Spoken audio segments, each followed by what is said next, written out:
You got a lot of Lord Farquaads looking for Fionas. You got a lot of Fionas looking for a Shrek or for a story to be given to them. And then you got people who are like Shrek who are true to themselves but don't think they're good enough.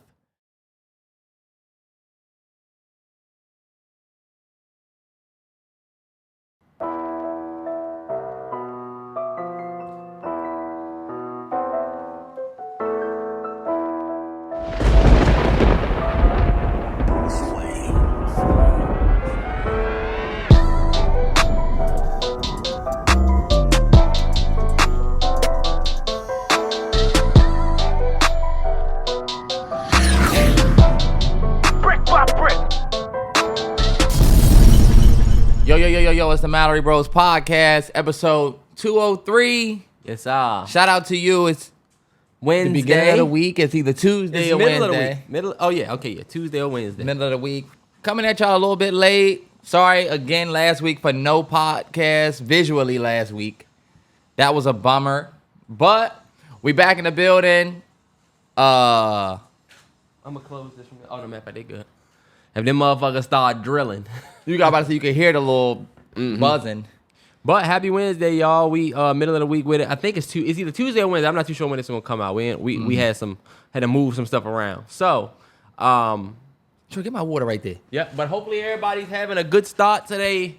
The good beginning of the week. We hit the halfway point. Nah, yeah, I know there's gonna be a slow start week for some of y'all. Memorial Day. It was an extended weekend for a lot of people. Oh shit, yeah, well. Hopefully people saw family or friends or did what you needed to do on that weekend. This is probably the first podcast I've ever done, y'all, with a headache. I woke up with a slammer, and now I'm just kind of feeling like, oh. Yeah. But that doesn't stop the show. Let this be a testament. All you motherfuckers that are called out of work for anything, it's real. You still used to call out of work for stuff. What you mean? I used to go to sleep. Back when we used to live together, I used to at night, it'd be like 12 o'clock, whatever, I'd be going to bed. And I'd be like, you work tomorrow? And he'd be like, yeah, I'm in at 10. I'm like, I ain't in till 1. Bet. I'll see you. Right? And we worked at two different stores. We worked at different places, but still. I remember waking up on my sleep in shit. Because when I used to work at one, I used to sleep in. I remember getting up at like 11:30 off some sleazy shit. Meaning I got 30 minutes to get dressed and then 12, I'm hitting the road. I come out my room and see this nigga Keys. And I'm like, I thought you was in at 10. I told him I wasn't going in. Yeah, I called out. I used to have to call out of work and Terrell. I mean, I got to wake up and explain to the work while I'm not coming in, think of a reason. I used to sit there and be like, all right, bet. Y'all know what this is like. All right, bet I got to go in at 1. You wake up at 10 like, shit, I don't even fucking feel like doing it today. Look, next thing you know, it's 11, and you like, oh, shit, I'm about to tell these motherfuckers I'm not coming in. I used to wait until it was like 11:45 and be like, shit, something's got to fly before I'm 30 minutes. If you call out 30 minutes before your shift, you're being kind of petty. But look, after I do that, here come this nigga. Now I got to give this nigga the real/fake reason why I'm calling out. Like, I just really didn't feel like doing it, bruh. He used to be all bullshit. That's why he could never work for me. He could never work for me. He always says I can never work for him, but what about now? Now you work for me, pussy. That's false. Work for myself. Weekend recap. Hey, I went to the dentist this weekend, and I actually got a new dentist. And a moment of full transparency moment. I haven't been to the dentist in years. Hadn't been to the dentist in years. It's something that I've just been putting off. I'm a routine doctor appointment guy. I always go get fresh blood, fresh urine. And I've been brushing floss every day type. But I just did not go to the dentist. And I knew I had a couple cavities. Yeah. You know how I probably should make a dentist appointment. But my son had his first dentist appointment a couple months ago. That was some months ago? Yeah, his first dentist appointment was in March. That's yay. So I was like, damn, that inspired me because I'm watching him. You know, he didn't fuck with it at all. They laid him back. He was like, I don't trust this bitch. She's in my mouth with shit. He was crying? He cried.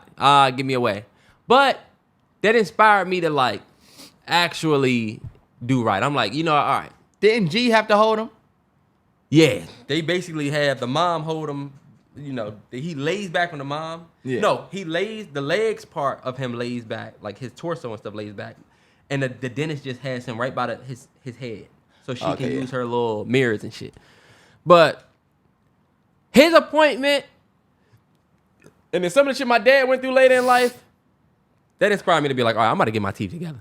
Nah, yeah. I was just telling Terrell, if you're not flossing every day, you need to know that when you go to the dentist, it's going to be a little bit of an embarrassment, you know? Oh, hell yeah. You're going to have a bloody mouth when they get because the dentist don't give a fuck. You know how you be easy? Like, okay, I'm going to take I'm going to take the floss through this tooth a little light. Dentists don't give a fuck. Yep.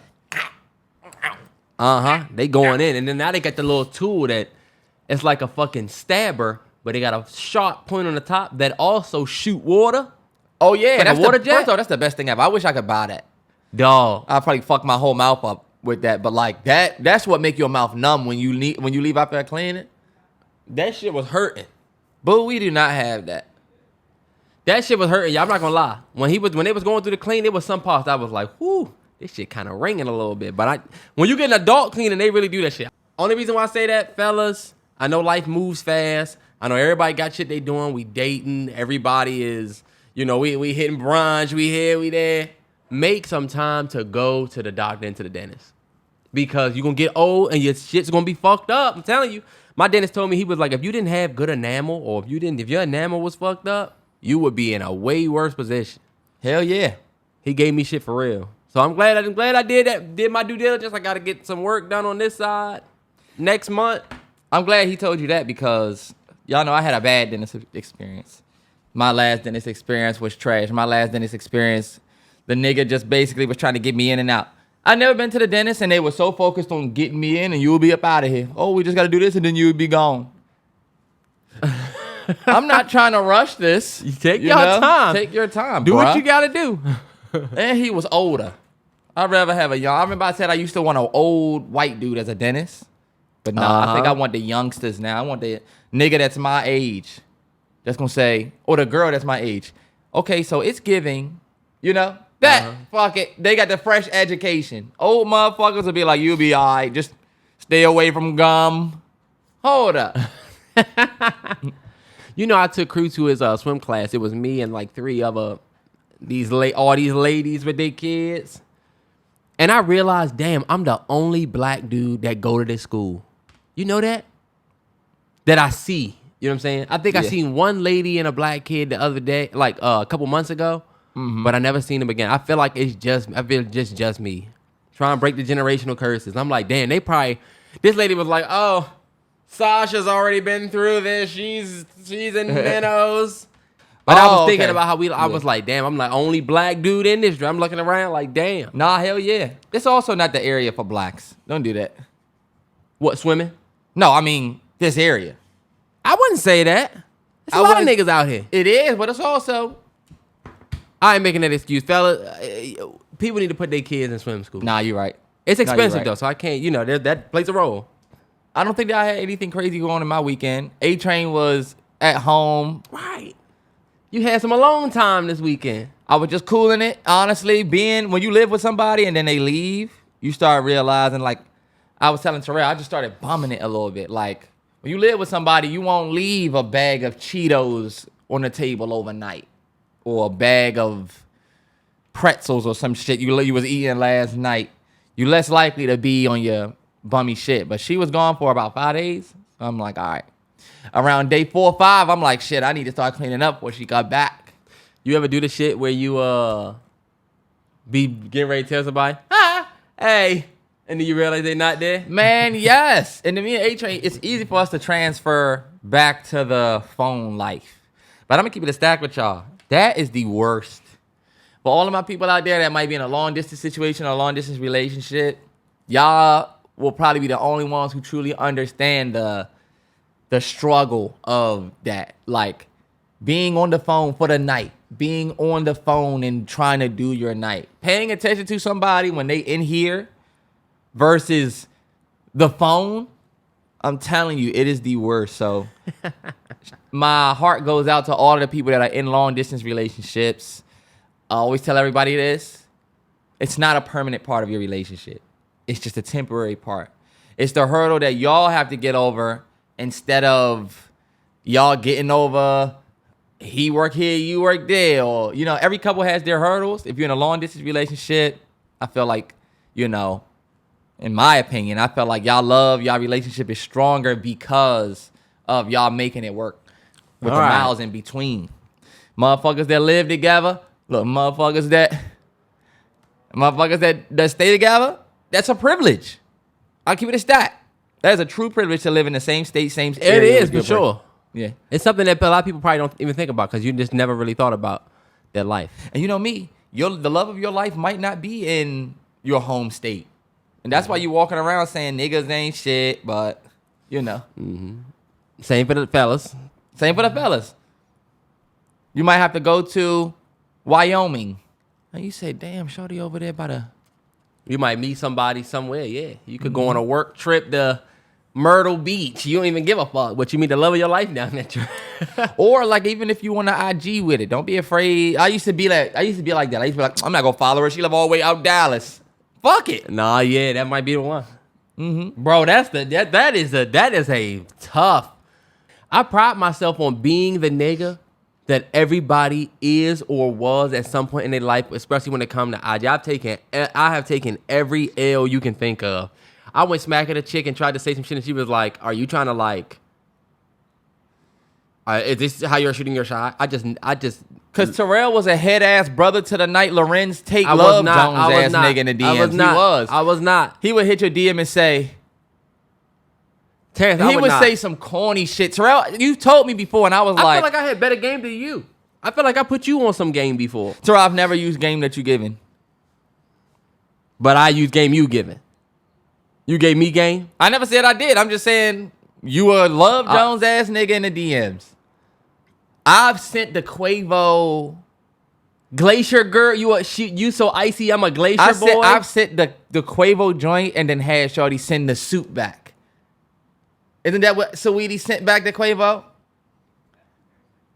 So who do y'all think is trying better? to say that that's embarrassing because obviously it was before our... He calls me brother to the night, which... So I said the emoji, that was a trending thing that happened. You so icy, I'm a glacier. First of all, I didn't send the you so icy part. It was just the These snowflake. Niggas be lucky they have money, dog. Y'all lucky y'all got money and you iced out and you got the huncho ring. You got the blue check. Double Audemars, watch. You could just say whatever and it worked. The nigga went from Saweetie, he got Karuchi. What did he say to her? Quavo lineup is legit. I think you a fire girl. All right. I'm so icy. I forget what happened. You so icy. I'm a glacier boy. And that worked. Man, I have taken every L. Why is this nigga not acting like that's not Huncho? He could have said anything. That's what I'm saying. And that was back when it was Mama told me not to sell word. The nigga was on top. But I've done that. I felt like that. Terrell would get in the DMs and say, I was thinking about Terrell. You a Will Smith hitch ass nigga. That's in the not DMs. true. I was always cash. You was money line hook. Please, you got hooked more than me. You was Anthony Edwards, only 26. Let's start with the Apple shit because that was probably something that was the most paramount to the last week. Apple put out this list of the best 100 albums of all time in their opinions. Mm-hmm. I think it's Ebro, Zane Lowe, and a few other people that work at Apple. But they crowned Lauryn Hill with the greatest album of all time for her Miseducation of Lauryn Hill. And it was met with some people that agreed. A lot of people, didn't because music is subjective and that's just kind of like what it is. Yeah. I guess I'll ask you first. Agree, disagree on Miseducation being number one? Lauryn Hill, the Miseducation of Lauryn Hill, number one album of all time. You would never hear me come out and say, you know what the number one album ever, the greatest album ever is that. But what I will say, and I want to reach down there and grab my vinyl because I have it. But I do think that The Miseducation of Lauryn Hill is one of the better albums of all time. And like I said, I agree. it's a subjective list. So that's the right word, Terrell. Subjective or objective? It's subjective. Subjective. It's subjective. I feel like if you think that Lauryn Hill's, the best album of all time is Lauryn Hill's Miseducation, I'm not going to sit here and start down in the album like I seen people doing on the TL, or you see people on the timeline saying, oh, this is bullshit. Are you fucking kidding me? This is bullshit. Hey, first off, like I told Terrell, we will never come to a collective agreement on what is the absolute best album of all time. Yeah. So it's like, I'm not going to be so upset with that. Would it have been my choice for best album of all time? I probably would say no. That would that would be Victory Lap Nipsey Hussle. And that didn't make the list. You think that's one of the best 100 albums? That would make your list for sure. That would make my list, yeah, but There's certain things that would make my list that would be on mine that niggas would not give me the time of day. I do think there's certain the bad thing about this list that they put together is that they'll put one thing on the list, which is somebody's like second best project or third best project, and then the other projects that are better are just not on the list. Something that we didn't talk about, because me and Terrance talked about a couple of things. My Beautiful Dark Twisted Fantasy being 26, I think is extremely low. I'm glad it made the list. I think it's extremely low. I think that album, My Beautiful Dark Twisted Fantasy, versus a Blueprint. Blueprint over My Beautiful Dark. Blueprint is over, but by a couple of spots, if you ask me. This is, to me, is Kanye's. It's Kanye's, what do they call it? This is his Magnum opus. Magnum opus, yes. The Magna Carta, the best-selling artist decoded. Yeah. On a what do you say? On a something. On a holiday playing Strange Fruit, if I make it to $1 billion, I'm gonna take the same route. Don't get me started on that. If you go scroll up that Patreon and look at Terrell, 4 years ago broke it down for you niggas. Haven't done a breakdown since. Niggas like, what is Patreon? We've been there for 4 years. We've been on Patreon for a brick, man.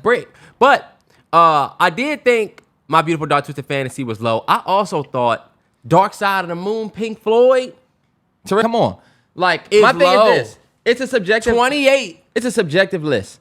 Michael Jackson, Thriller, number 2. A lot of people felt like Thriller should have been the number 1 album. But like I told Terrell, a very hot take. I don't think that Michael Jackson Thriller was better than The Miseducation of Lauryn Hill. As an album. That's gonna sound. That's gonna sound insane to the Michael Jackson fans. Are you kidding me? Y'all, I get it. But you want to read the track list of The Miseducation again for niggas? Because we don't have to read the track list, because if y'all don't know, y'all don't know. Or if you know, you know. But when I look at albums, like I said, some people look at albums in a certain way, and then some people look at albums in a different way. I think as a collective, man, I don't think that Michael Jackson could have just dropped Thriller and had the same reputation as Lauryn Hill, who has carried an entire career off one album. The run from The Girl Is Mine, he got a good 9-track run. Like a good, I'm sorry, Thriller's only 9 records. That 1 through 9 is fire, bro. And that's why I look at it like, okay, Baby Be Mine, Girl Is Mine, Thriller, To Beat It, To Billie Jean, To Human Nature, To Pretty Young Thing. Will we say that was Michael Jackson's best album?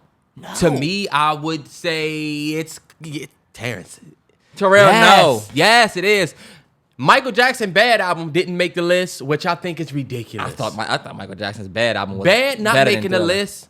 That's one of the best albums of all time. If you ask me, I don't see how you put Thriller at 2 and you got shit like what Blonde about is 5. Off the Wall. What about Off the Wall? Hold on. Off the Wall is one of the best albums of all time.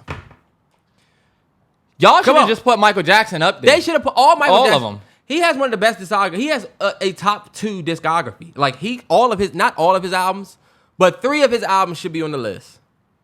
I definitely feel like Bad should been go to Bad. Look at that track list, bro. You start with Number Bad. one, Bad. Then you got The Way You Make Me Feel, Speed Demon, Liberian Girl, Just Good Friends, Another Part of Me, Man in the Mirror, I Just Can't Stop Loving You, Dirty Diana, Smooth Criminal, and then Leave Me Alone. Fire album. A fire album that just is not on the list at all. That's the thing about They don't these got lists, that on the man. list, but they got, well, you see? Blonde. Let's talk about it, Frank Ocean fans.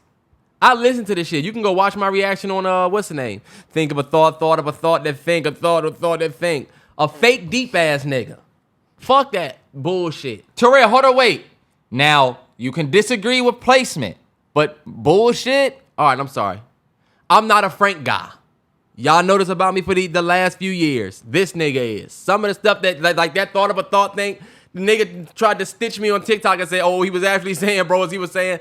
And you don't know what he's saying. Y'all sound like the nigga that was trying to, you see that dude that was trying to explain the A minor? And he was like, he basically, but not. It's like, come on, bro. I'm going to keep it a stack. I think Blonde is a solid, great album. Blonde is It's not a top 100 album of all time. Blonde is better than Songs in the Key of Life by Stevie Wonder. Exactly. Are you kidding me? It's not. Blonde is a better album than Lemonade, Beyonce. Yes, it's not. Lemonade, Beyonce is 10th on the list. How do you feel about that? You don't think that's too damn high? I think that's too high for me. I think that's too high for Lemonade. I don't think Lemonade or Self-Titled are Beyonce's best projects. I don't. What do you think is Beyonce's best project? I am a B-Day, Sasha Fierce, Dangerously in Love, early Beyonce guy. Those albums, to me, should have made the list. I think Self-Titled Beyonce Self-Titled is her best joint. Self-Titled is like you get Blow and Partition, and it's fun. It's her being Drunk in Love? Yes, it's fun. But she has better bodies of work than we should do a tier list of Beyonce She did albums. change the game with the digital drop with the. That's why Self-Titled is there. Self-Titled is there because it was a fucking moment. She literally changed music forever. Y'all forget that music used to come out on Tuesdays, just like the MalloryBros podcast. Until Beyonce changed the game with that digital drop. Know where you was when that digital popped. She was not just rapping when she said that. She was speaking facts. But look, she got a nickname when she hit me. It's Grippy. You low-key fucking with that joint. You see? Terrell, they shitting on J. Cole. They shitting on J. Cole, but they I'm not. That's the second time today. When she hit me, you see the girl that was like, it's Grippy. You was singing that shit. Y'all see he's singing that shit. He ain't singing that other bullshit. You've never heard me singing that song. You've never heard me. But we could talk all day about how the list has this and the list has that. A couple notable omissions for me was To Pimp a Butterfly. To Pimp a Butterfly to me is better than Good Kid, Mad City, if you ask me. And for my people who say Good Kid, Mad City was too high, Good Kid, Mad City was way too high. It was Good Kid, Mad City, one of the best hip hop albums of all time. I just think 7 is high when you add in the Michael Jackson bads and the, you know what I'm saying? Like the whole landscape of music in totality. Yeah. I just don't think. I told you, To Pimp a Butterfly, I would say yes. It feels like a Urban Outfitters list.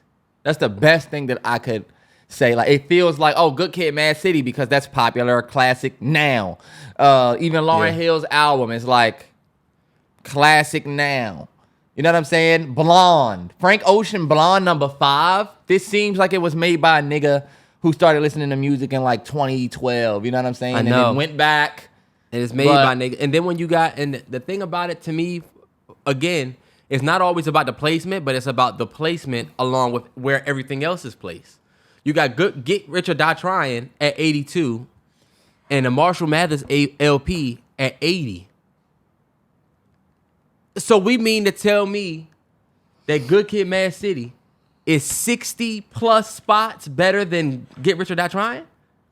I would say it's not. That's where the list gets fucked up. And honestly, like I said, we could talk all day about where everything is. Y'all got Tupac, All Eyes on Me. That's on the list. 62nd. And again, the shit is subjective. You're right. There's no point in us really getting upset about this shit because the shit is subjective. It's not our opinion, of course. It just goes to show y'all that you'll never be able to Because you know what's going to make my list? put this list together. What? What's an album that would make your list that would just never be on anybody else's list? Well, Or I already maybe said mine. Victory Lap Nipsey Hussle probably wouldn't. Chief Keef Back from the Dead. Chief Keef Back from the Dead is a good one. Would never be on any of y'all top 100s maybe, or maybe some niggas that grew up in the same generation as me that understand the impact of what Chief Keef did. That'd be on mine. AI Youngboy 2. AI Youngboy 2. Like, there's albums like Yeezus that would be on my list. There's albums like, I'm not even gonna be able to scroll through and find, but there's certain albums that I feel like, okay, like you said, Pink Friday, Nicki Minaj. Pink Friday, Nicki Minaj was one that I said yesterday should be on there. When you think about the albums that inspired, right? Yeah, and the ladies to come after, with everybody that has done what she did, that album deserved to be on there. I think Young Thug, Slime Season. Throw one of those on there. I mean, look at all of these young niggas. Cardi, fucking all of the opium niggas. Yeet, Ghana, Yeet. All of these motherfuckers are sons to Young Thug. If you don't believe me, what's the song I played for you yesterday, Terrell? Or the other day? It was something from Slime Season 2. It was something from Slime Season 2. But I said, listen to this and tell me that this isn't what everybody's doing right now. And all of the youngins are running towards it. Like Lil Wayne's son came out and said that Cardi is the new Wayne. You're fucking tripping and smoking dope and you're a young nigga. 13. Was it Raw? Was it Raw? No. It was, let me see. I don't know if Thug has a best project that should be on the album list, though. Just because he has sons, does that mean that one of his projects should be on the list? Well, that was me only saying that, y'all, was me talking about what Young Thug would I put on. Oh, look, what would I put on my personal list? Yeah, for sure.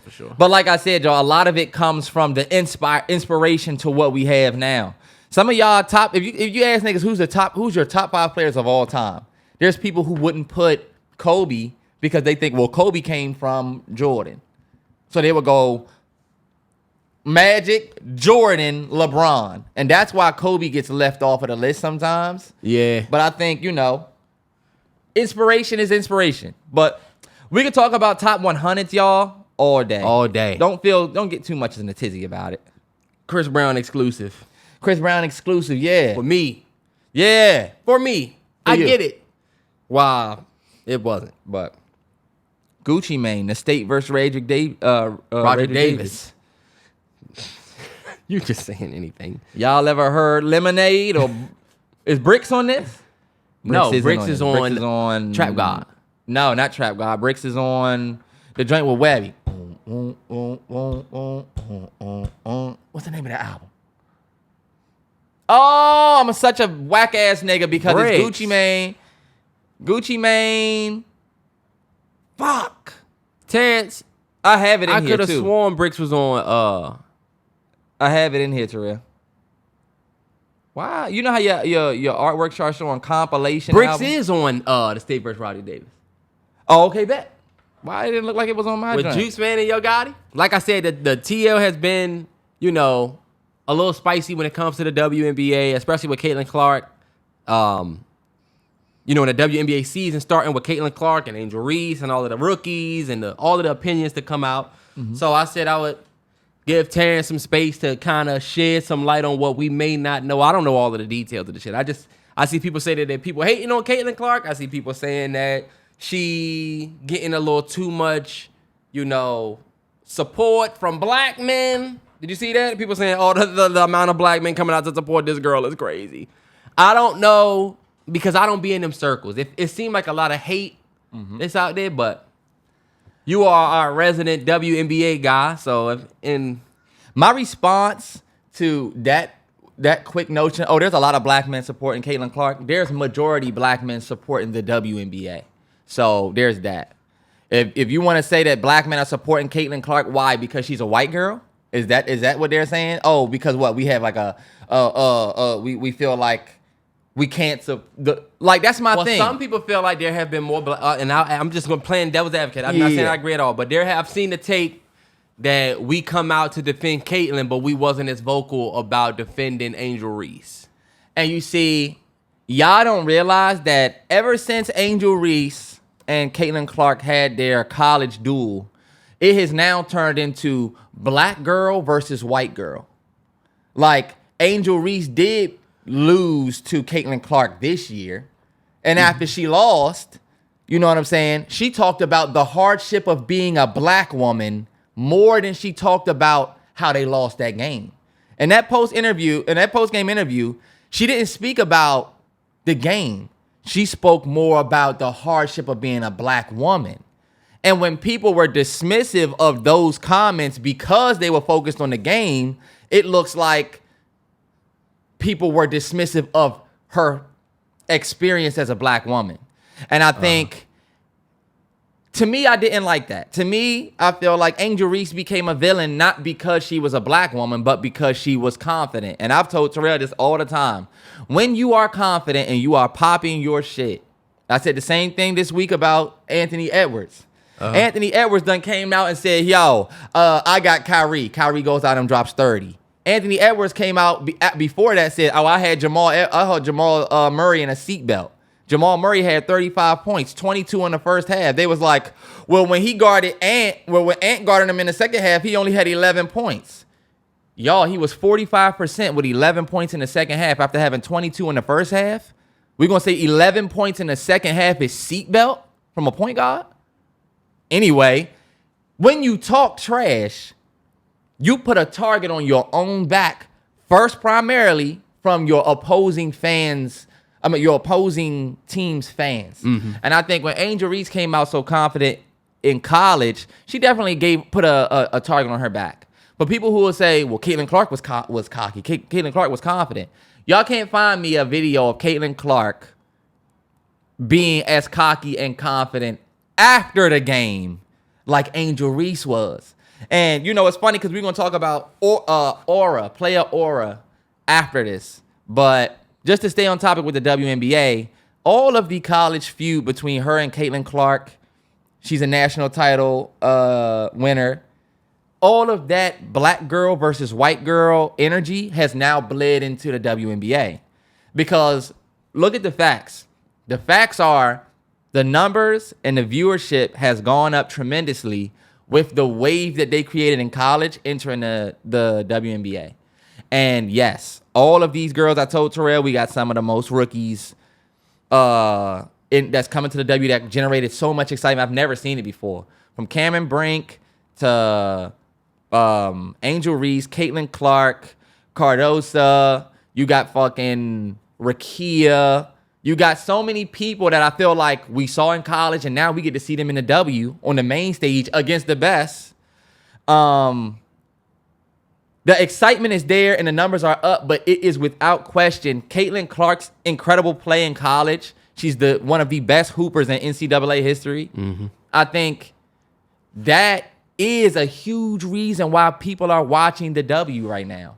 And I think because of that, because this is a white girl that has generated this type of buzz, instead of us being able to celebrate her, it's almost like, oh, but what about the girls who were already there? What about Angel Reese? What about, and it's like, Asia Wilson. What about Asia Wilson, who's, to me, Miss Rings. I mean, she's a champion on every level of her fucking life. She's a champion. Mm-hmm. But I think, you know, waves come with good players. And Caitlin Clark is, to me, a generational talent. I think she's a true generational talent. She's a number one pick for a reason.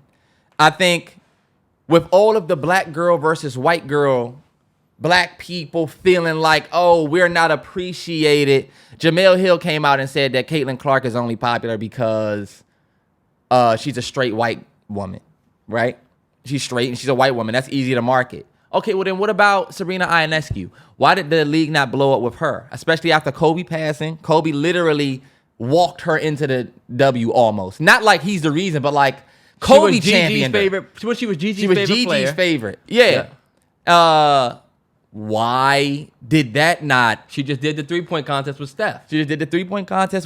If it was about a straight white woman being the face of the league, why isn't that her? Why is it not about Breanna Stewart that just got traded to the Liberty? Why did shit not blow up? I remember reposting a post, Jonquel Jones, Brittany Stewart, and I'm sorry, Breonna Stewart and Ionescu, when they formed the Big Three in New York, I was like, oh, it's about to be crazy. Go and look at them comments. Everybody under there was like, who? Who gives a fuck? So it's like all I'll say this because I don't want to be long-winded. The media has turned the media and a lot of the people who aren't watching the actual games and aren't supporting the W. Everybody's taking headlines and putting this headline versus this headline and saying, okay, headline, this is a narrative. Headline, this is a narrative. Like Van Lathan saying, oh, Angel Reese got fouled hard, but if it was Caitlin Clark, this girl would have been suspended. It's like, one, that's not true because we've never seen anybody get suspended for fouling Caitlin Clark. We've seen Caitlin Clark get fouled more times than any rookie, and they don't call it.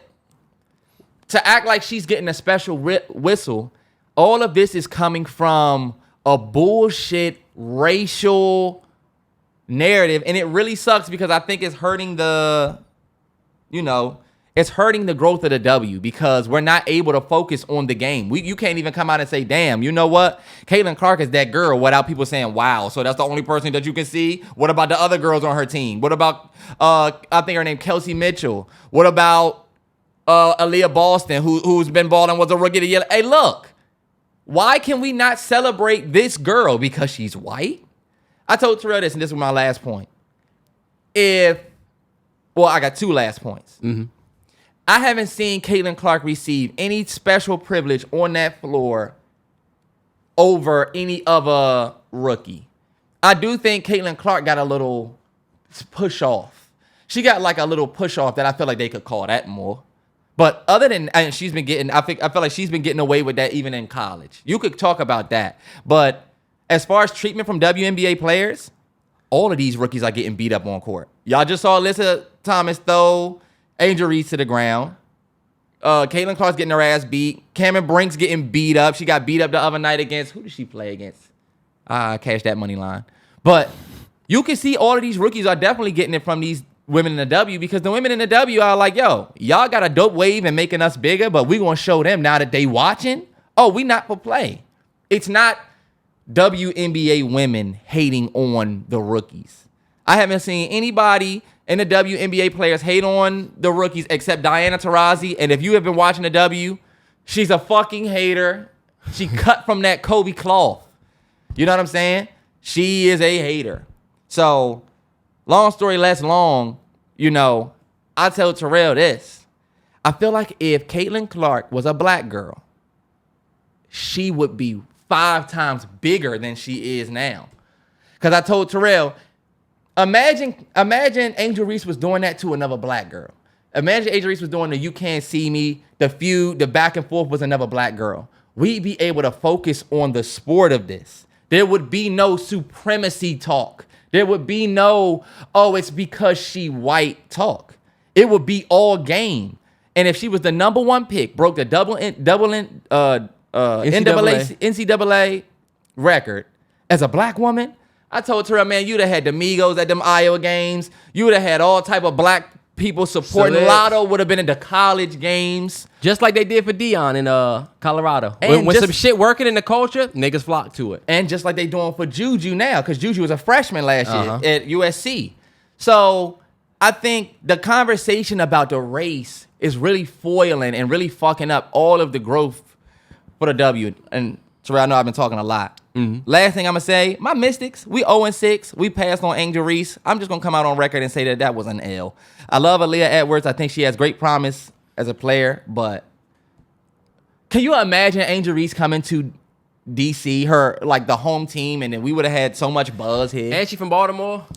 It'd have been like Javante fighting at the Capital One. It'd have been like, yeah, it'd have been so much dope, and we're it wouldn't have been that big, but all of the BS narratives that y'all see out there, man, you have to ignore it. If you're not tapped in, if you're not watching, you might as well. Like I said, Kobe would be so proud of what the W has turned into already. And it's growing, y'all. It's growing. I'm getting us tickets. I'll go to a game with you. Hell yeah.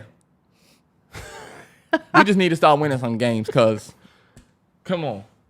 All right, bet. I wanted Terrance to do that because, shout out to everybody that is kind of getting into it, or sorry for the people that don't necessarily know too much about it. This nigga will start naming motherfuckers that Like you should know. You know what just happened with Breonna Edwards. Ali- No. See? Who? But y'all need to. Hey, look, I'm telling you. But I think it's dope that you do that. Terrance has always had a niche way of like getting into shit and then getting really knowledgeable about it like quick. Hold on, wait, It's Terrell. Don't something that even do me like No, that. I've I'm been not watching talking since about 2019. you have, but that's what I'm saying. Yeah. Over the last, that's on record. Episode 56 you had on the WNBA sweater. WNBA So sweater. respect. I on would it. never make it seem like you just getting into the shit. But Nipsey died, now you know all this nigga songs front to back. Kobe, you know all of this Kobe, nigga I shit. was a fan before he died. Stop it. I'm not saying you wasn't. But you making it seem like I got into I'm it just talking because- about the shit you know a lot about. Kobe, Nip, WNBA, Well, for the- sports betting. if you didn't go crazy deep into Nipsey Hussle's life and music after he passed, you really missed out. I looked at some stuff. I wasn't doing it like you though. This motherfucker Terrance will go look at the interview when Nip was like 17 on a dirty ass couch and say, "Oh, bro, this is the part he was talking about what he was literally gonna do in the next year on." I watched Nipsey But the talk nigga about. haven't finished Succession. I watched Nipsey talk about wanting Lauren London. End up getting her. Come on, to a nigga like me. Do you think you're like a film guy? Would you consider yourself a film buff? 100%. I would say no.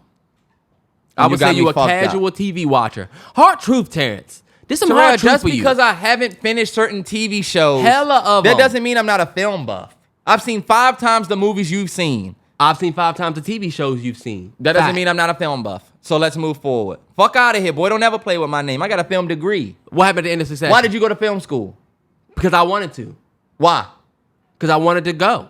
Why did you want to go? Because I wanted to. Fuck outta Not here, because nigga. of this bitch ass nigga. Who knew about Full Sail first? Bitch ass nigga. Terrell, that's I'm the because reason Miss you Porter sat in that told you seminar. first, but bro, low key, you know what? You know. I don't know. You do know. I do not. This bitch ass nigga. This bitch ass nigga haven't seen He Succession. was an I Love New York watching ass nigga. But you guess wasn't a what? movie film guy like me. I was a movie film guy. I seen the same films you seen plus more. But Only you wasn't thing a you got film me guy. on is Sergio Leone films. You watch more spaghetti westerns than me. More foreign films. I've And seen you watch more 5 foreign times films more movies me. than you. I would not say so, Terrance. You don't even be in the theater like me. You don't watch TV like Terrell, me. you and G got a new movie theater I put and you y'all on was a Soprano. movie. The best TV shows you ever seen, I put you on. That's bullshit. Sopranos, I put you on. Breaking Bad, I put you on. How can you The say Wire, you put me on I put you famous on. shows because you watched them first? You didn't put me on shit. You watching shows first doesn't mean you put me on. You watched one of the greatest shows ever. And put the nigga on. Terrell, you can't say you put me on because you put me watched on, it you first. put me on Game of Thrones. I wouldn't take that from you. Breaking Bad was Hold on, wait. You got to put more gas on that because the nigga used to hate on Game of Thrones. That's the part you're not talking about. I'll give you that. And I Oh, had to shit. open his eyes. You got a motherfucking bee in this joint. Terrell, that's not a bee. That's just a big ass horse fly. Oh, okay. Y'all got the Sandy Mallory? Bow. Nah, we need to get. We're gonna get that The fly electric swatter. joint. Yeah, I'm gonna electric order fly one too. swatter. I walked in my closet and seen a motherfucking something crawling. I said, oh shit. I backed away from this motherfucker. We both looking at each other. He looking at me. I'm looking at him. Dog, I was in the bathroom the other day because we be leaving this door open. Big ass fucking horse fly in that joint, hitting the windows and shit. I said, oh shit. I can't believe this bitch ass nigga try like he more. You not. Terrell, you try to come for me and Some say that hard I'm not truth a for the film nigga. buff? Never play with my name. That's fighting words in film school. Well, ask the nigga what happened at the end of Succession. Ask the nigga about Severance. Did you ever finish Severance? For my people that's watching Severance, I'm sorry. That show is slow as hell. I gotta finish it because Terrell is saying that there's a crazy whatever. But low key, But the nigga can sit down and watch 3 hours of Killers of the Flower Moon. yeah. Martin Scorsese. Fuck out of here. So don't say you can't watch Severance because it was the same fucking pacing. You know what? I don't really think that's fair. You got Martin And Scorsese you and watched Leo. 4 hours of The Irishman. Robert De Niro, Al Pacino. Well, I mean, you're a talking bunch of- about. I mean, You're talking about John Turturro. that whole movie is that. I mean, he's telling you what he wants him to do. I mean, you should do it. It's a bunch of just Italians sitting down in booths The and disrespect, shooting niggas. Terrell, the disrespect you're putting on that movie is crazy. It's They an- paint it is- houses. it is amazing. That They movie paint was houses. great. It was a great movie. I'm just talking shit. But You just shit talker. Moving forward. I do want to say this about player aura. Man, we were talking about this. Oh, shit, yeah, you were. And it's not a long topic. I do think, y'all, as a sports player or as anybody, a musician, I think a lot of your aura, a lot of your, a lot of charisma, a lot of the energy you give off and the love you ever realize when you like people, whether they're a musician, an artist, an actor. I told Terrell about Will Smith smacked Chris Rock 2 years ago. And we're all literally waiting. And did you see the picture he just posted in Spain? Yeah. Looking clean as fuck. It's like we all low-key still love Will Smith, still supporting him. Everybody's going to go and see Bad Boys. And I think it's because of his aura. It's because of who he is outside of what he does. Mm-hmm. And the best example I can use for this is Anthony Edwards for the Minnesota Timberwolves versus Jason Tatum for the Boston Celtics. Now, the Celtics just won the Eastern Conference Finals last night, and they're going to the NBA Finals. And I'm like, you know what? Even him and Jaylen Brown, I think the reason why you see people like Anthony Edwards is because of the energy and the person he is outside of the game. When they interview Anthony Edwards, you can literally see his personality. You can't guess what he's going to say. Terrell knows I have beat players up for years about their post-game interview. Mm-hmm. I'm going to keep it a stack too, just a continuation. The reason why Angel Reese is so easy of a target to make a villain is because of the aura she gives outside of the game. Angel Reese doesn't answer questions like Caitlin Clark does. Caitlin Clark and Jason Tatum, you can kind of gauge what they're going to say before they even answer the question. Hey, and I'm about to give y'all an example. This is what I absolutely hate. They ask a player, so what did you guys do to, stick it? What did you guys do to overcome this 2-game loss or whatever? They ask you, how did y'all beat this team? I hate when people do the stackable answer. It's like you're stacking answers. Look, I'm about to answer like this. Well, and it sounds just like this. Oh, well, we just focused on our team. We got great players, and we come out and we pass the ball, and we come out and we got great coaches, great teammate. That sounds like ChatGPT answer. Even Jason Tatum. I want to see Jason Tatum get up there and say, you think you're the best player in the world at basketball? You've said that before. Double down on that. You know what I'm saying?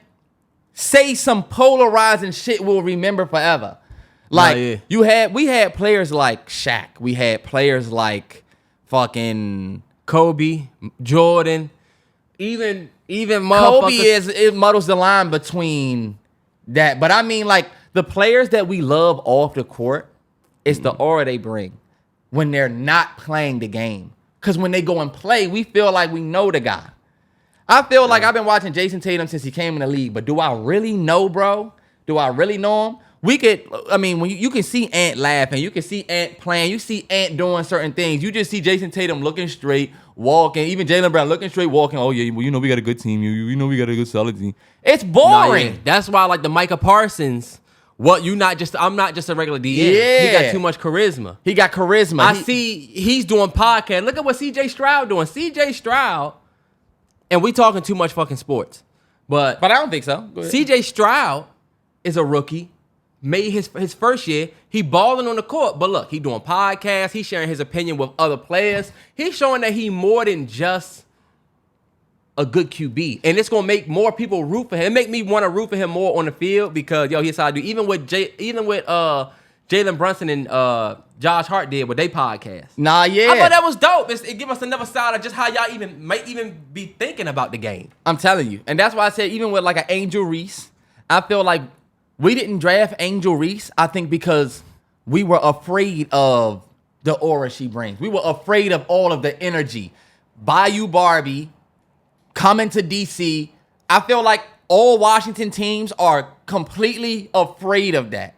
Like I was telling Terrell how we drafted Emmanuel Forbes over Christian Gonzalez. Emmanuel Forbes, have you ever heard the nigga talk? That's why we drafted him. That's why we draft Jahan Dotson over Chris Olave. Mm-hmm. Because of the way that they are. Like, I love Doc. That's my boy. But also, you're not George Pickens. You're not. Nah, yeah, you not taking over. You're not that aura guy outside the court. You're he's a great man, a great football player, great man. Look at Jonathan Allen. But see, a lot of that goes back to y'all having old ass Ron. That's true. And you got to get the player that we got Jaden now. We got, you know what I'm saying? Because low key, you got to go get the Antonio Brown. You got to go deal with the attitude because this motherfucker still going to ball out and get you a motherfucking trophy. The Wizards GM came out and said, we're not drafting players, we're drafting people. That sounds like bullshit. Nah, yeah. You're a basketball team. We should go and get the best player. Fuck the person. I don't give a. I mean, as long as the motherfucker ain't do no shit that's like wild. Yeah. If he popping shit, he's confident. Take him. People be afraid of that star. People be afraid to take the Willie Beeman. You want to keep the motherfucking Dennis Quaid QB, the nice white dude or the nice clean-cut military background guy, and you scared to get the rowdy, you might have to put a leash on him, baller. Yeah. You want to get this girl who had all great academics, but you don't want to get this girl because this girl might have had a misstep in her academics. But who plays basketball better? Because they ain't here to teach. They here to hoop. And bro, did you seen y'all have never seen Any Given Sunday? Perfect example of how aura can be too much for a team that's not ready for it or isn't prepared for it. This motherfucker Willie Beeman was the backup QB. Dennis Quaid goes down. He goes in. He kind of fuck up, but then he start balling. Guess what? He got his own, remember the Willie Beeman, and I'm the man. He had his own commercial. Guess what? Niggas start hating on him. But the shit did get to Willie head, though. But you see how they had to reel them back together to go and win the chip? Hell yeah. And I think that's getting ready to be Atlanta this year. With Michael Penix Jr. and Kirk Cousins. Kirk Cousins, don't tweak nothing. Yeah. Don't tweak nothing. I'll end it with this, though. Come on, Steve. Too much. You need to be yourself in whatever you do. And I feel like the reason why I wanted to bring this up is because Anthony Edwards not afraid to be himself. Anthony Edwards and the people we talking about with the aura, they not afraid to answer the question like you. They not going to give we got a good team and ball and gun. And it's like, I hate that. I hate hearing that. It is the worst. It sounds like you just are answering the way you've always seen instead of who you are. And that's the best point, is just to be who you really are. Be who you are in whatever you're doing. And I have given people that example for when they want to start their channel. What do you think is a catalyst to your success in YouTube and all of the different things you guys?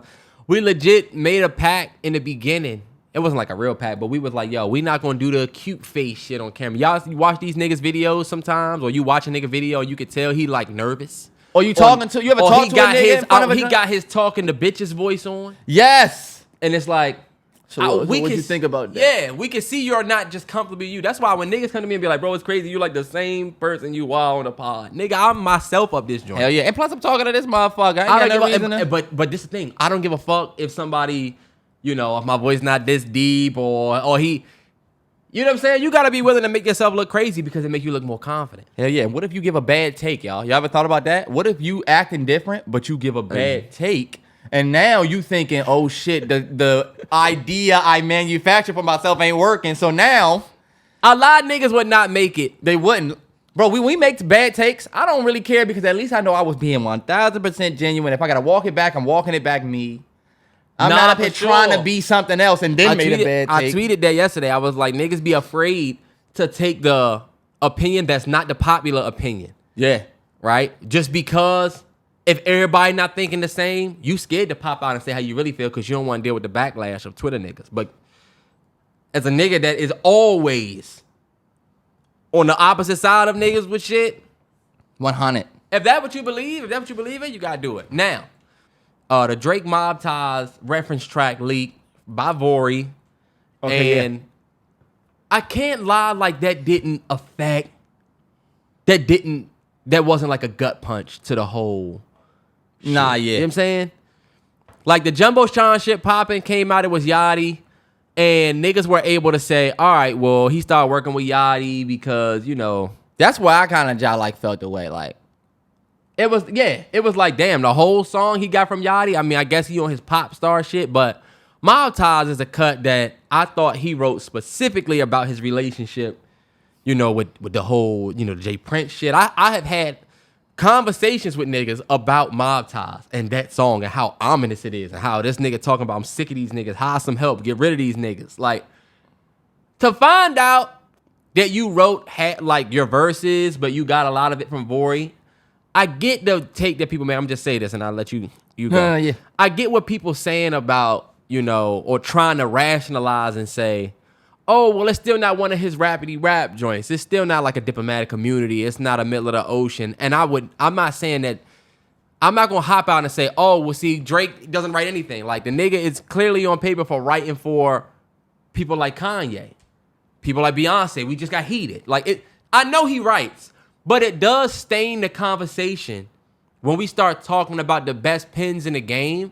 Because y'all know me, I have always given Drake credit for his pen. Yeah. Because the timestamp Drake shits, to me, are enough to prove, hey, this nigga can rap with the best of them. But the more shit come out, it start making you think, all right, I'm not saying he ain't write his timestamp shit. I think he wrote that. I think he wrote all his disses and shit like that. But the fact that he's getting... And I think what really happens is Drake is a pop star. And just like a lot of pop stars and a lot of these artists out here, there's references that go around and they use them. Yeah. It happens. But when we having a conversation about who's the best pen in the game, now maybe we do have to change the conversation a little bit. I think Drake has always been valued as somebody who is versatile. When I heard he didn't write Jumbotron shit poppin', me and A-Train fuck with that joint, you know what I'm saying? And it's one of those songs to me where I was like, you know what? This is why I fuck with Drake, because he'll go and hop on some different shit and do this. Like, I always looked at Jumbotron shit popping as, damn, you know what? If I tell this bitch to pull up, she gonna moped it. I don't know what it was about that track that made me say, you know what? I'm not afraid to like Drake doing this. But finding out that he didn't do it, to me, that challenges the... he's so versatile thing. Because is he really? Or is he just willing to take what somebody gives him and put his own voice on it? And I was going to ask you, do you think that challenges the authenticity of him being versatile? If we say he's versatile, but we find out, oh, you versatile because you had this dude write that different song. You know what I'm saying? Or... Nah, I would say yes and no, but I would need to see more. Like, for us to get... He's still Just Hold it, yeah. On, we're Going Home, Passion Fruit, even all the way back to like Brand New from So Far Gone. Like there's certain shit that Drake has done over his career that's shown his versatility. Yeah. I think what really truly happened, and I think this happens with a lot of artists, is just the conversation is different. I'll tell you why. I think Drake got to a point where he's so big of an artist, right? And when we think about Kendrick Lamar and we think about J. Cole, the other two heads of the big three. J. Cole and Kendrick take 5 years, 3 years, 2 years, 4 or 5 years to put out projects. Yeah. I lie to you not. I really think Drake started writing I think Kendrick started writing some of that shit he had for Drake years ago and just saved it. You remember we talked about how niggas were prepared just in case. Just in case, they ever pop out, I might have to put some shit together. But they take so much time to put their albums out. And to me, it's because they legit sitting with a pen and pad or in their notes app, pinning together a project. Drake put out music at a faster clip than anybody. He's one of the biggest artists in the game. So I think, given that, he does have a lot more references and stuff to go around. Yeah. Not an excuse for the nigga. Because with the mob tie shit, it made me go, you know what? Cool, you are the biggest in the game. You are putting out music at the higher clip. But I respect these niggas more if they are taking the back seat for 4 or 5 years to put out their own and writing their own shit. Yeah. Now this is the thing. I don't doubt that J. Cole might have niggas in the studio with him that might help him a little bit. Yeah. That Keem might not be in the studio with Kendrick, helping him a little bit. I feel like that's a normal thing. It is, yeah. That people are trying to act like just doesn't happen, but that happens everywhere. If you think Baby Keem didn't come up with some of them lines and then Not Like Us, I feel like they was in that joint as a family. I mean, of course it's Kendrick, and we wouldn't take no steam from him. But if you my cousin and you in a rap beef, I'm gonna be in the booth with you like, nah, bro, maybe you should say this a little different. Maybe you should. Nah, yeah, 100%. It's still your shit. It's still your team. But I do think, like, when you got full reference tracks that come out like that, Drake, it does hurt your placement in the pen conversation, because now we can't confidently say you wrote this, because niggas will say, well, he didn't write this. How y'all know he wrote that? And honestly, it's a part of artistry. Drake never said that he was he never said I write all my shit. Fuck out of here. Like, I think he never came out and said it been because he credited. yeah. He's wrote for niggas.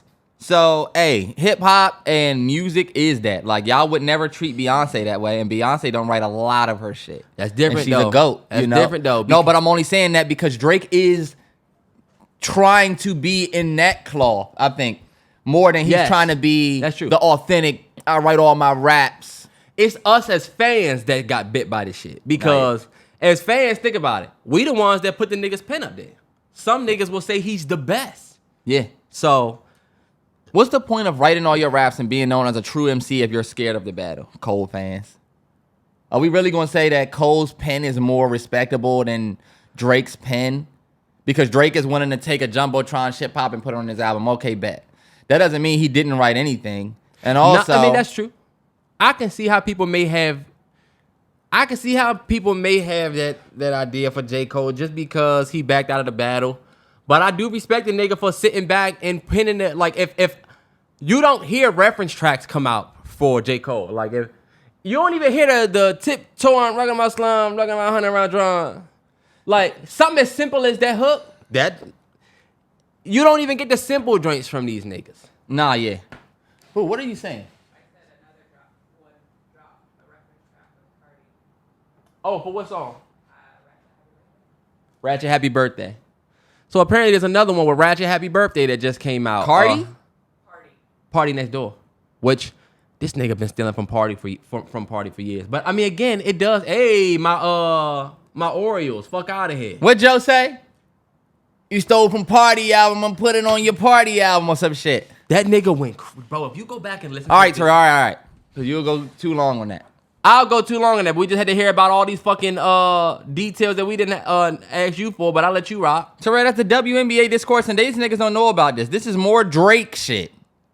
Are y'all burnt out of Drake a little bit? Like, at this point, low-key, yeah, reference tracks are dropping, and I'm going to keep it a stack, y'all. I don't really give a fuck. At this point, I don't care. All right, put it like this. You know what people going to say? It was written like nah, but it came from Quentin. Uh-huh.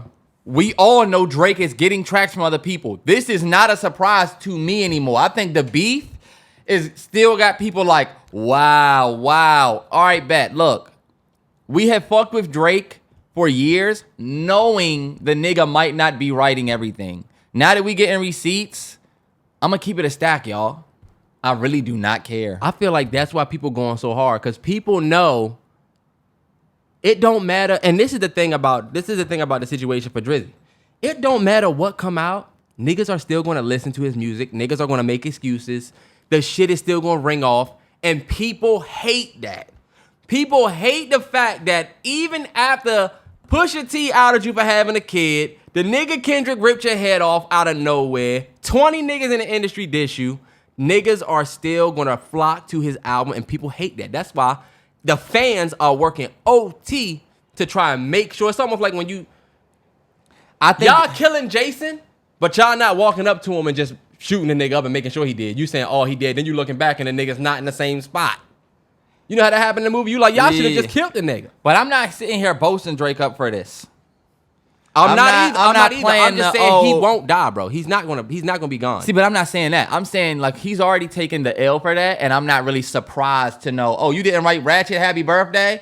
I'm not really surprised at that. You didn't write Jumbotron shit popping? That's disappointing, but low key, is this the first time we ever heard you didn't write some shit? No, so like, was Jumbotron shit popping really? Oh, look, or Ratchet Happy Birthday. Were those really tracks where we like, wow, he didn't pen that? I feel like Mob Ties is different.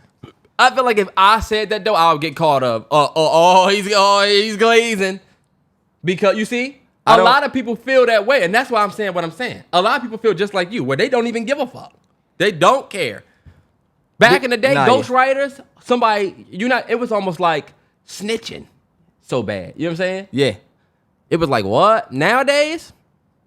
That's why Kendrick had said years ago, but that's my thing. I don't think Drake has a line where he says a rapper with a ghostwriter, what the fuck happened? When you say that, then it does look funny because you're going outside of the word that you said. You know what I'm saying?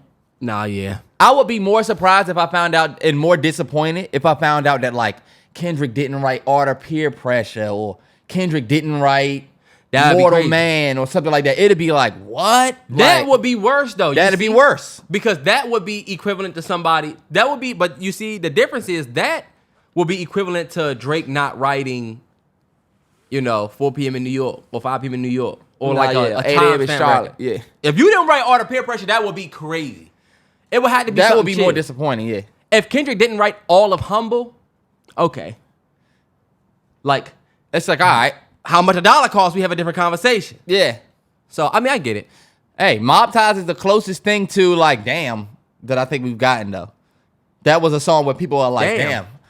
No, Oh, you mean damn I as mean in, like like, damn as damn. in like, damn. Like, Nah, yeah, it is, It's the bro. closest thing where we like, all right, like Jumbotron shit poppin' was like, oh boy, y'all, that was a fun joint. This one is a little different.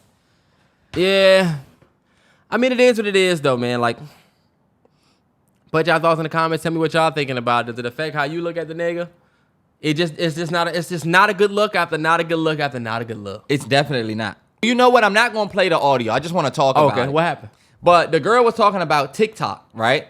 And there was a girl on TikTok who was talking about how she went to a certain TikTok where this girl is talking about how her boyfriend said he'd be there at 3, or my boyfriend said he'd be over at 3 and I'm waiting. And it's this girl waiting for her boyfriend to get there, and every hour she posts an update that says, still not here, he's still not here, he's still not here. So it's like 3 o'clock, he's not there. 4 o'clock, not there. 5 o'clock, not there. 6 o'clock, he's not there. Then he like shows up later.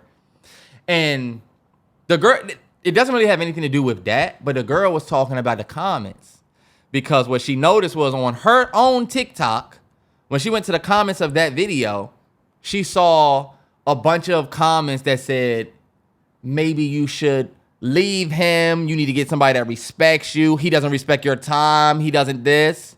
Mm-hmm. On her boyfriend's TikTok, all of the comments under there was like, maybe he's doing something. Maybe he was busy. Maybe he's this. You need to get a grip. You need to find something to do.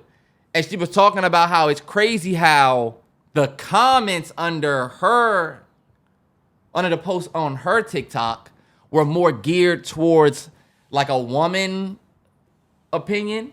Mm-hmm. And then the guy's comments under his TikTok, this for the same video, were a little bit different. And the only reason why I want to talk about that is because we think that we're being influenced by the algorithm by just the videos we're seeing. Like, we think the algorithm is trying to show you certain videos when really your algorithm is also showing you different top comments than they would show a woman. Nah, Remember we talked Netflix? The Netflix titles joint. Yeah, we Netflix saw that. was showing the woman on the covers instead of the men. It just made me think, damn, you know what? We don't really know what is real. You know what I'm saying? Man. That's crazy. It's crazy, and it's everything keeps up with you. I literally search tent rentals near me, right? We throwing my son a birthday party. And I literally close my Safari app, open IG, scroll and see the exact same tent that I just saw. Yeah. That is crazy to me, how fast. How the fuck y'all even... I don't like the fact that they know I was doing that. Nah, yeah. That's in your terms and conditions that you hit. Yeah, fuck it. I just want to get on here. Yep. Oh, yep. Look, when you scroll straight to the bottom, accept. Nah, no bull. That's what I think it is. And you know what? A part of me feels like I don't like that. But then a part of me feels like, yo, if I'm looking for a good soul food restaurant in Seattle, right? And then I happen to get on my IG and they're like, yo, Ben Soul Food on this place in Seattle, and I was Googling it. As much as I feel like, what the fuck, invasion of privacy, how does my phone know? It's like, also, isn't that what we want? Like, if we didn't have that, it would seem like a good idea. Nah, yeah, you do control your algorithm. That's why if you say, damn, it's too much ass on my phone. Terrance said it over there, we was like, nigga, that's... You know what I realized? That's you. I like the joint where the dude said, if I come home to this, that's all I need. This joint. Look, the day I find this, I'm not coming home with boys I'm not going out with the boys anymore. And it's basically a girl in the kitchen with his daughter.